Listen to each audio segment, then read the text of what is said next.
It seems, however, that this wasn't really an investigation by the Air Force, but an attempt to push an idea off on the witnesses. Quintanilla tried to get Spower to accept the Air Force explanation. He said, "I don't know whether you realize it or not, but there are at least 30 satellites that are visible to the naked eye, and these things have a northeasterly and southeasterly component.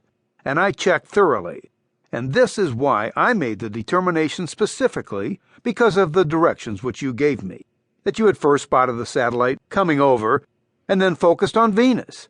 Venus, at that night, that's a typical night, was at a magnitude of -3.9, which is the brightest thing in the sky except for the moon."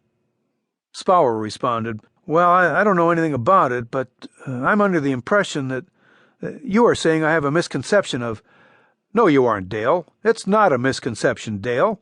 It's you're not the first to chase that." "No," said Spower.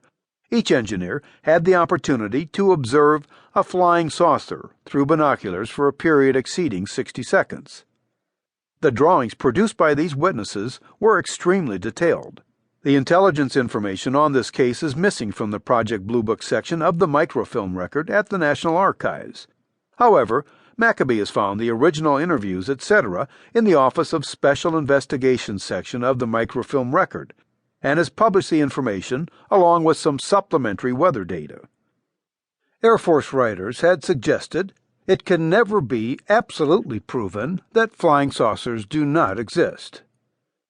This would be true if the data obtained were to include complete scientific measurements of the attributes of each sighting, as well as complete and detailed descriptions of the objects sighted. It might be possible to demonstrate the existence of flying saucers with this type of data, if they were to exist.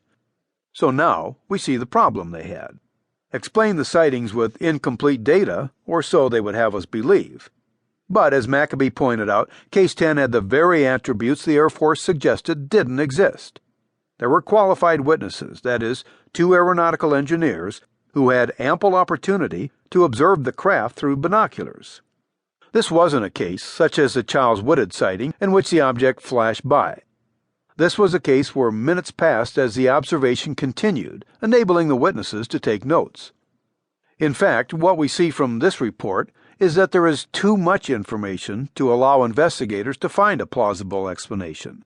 They have all the information they could desire from the location and exact time to the descriptions of the craft, including detailed drawings. No natural phenomena is going to explain it.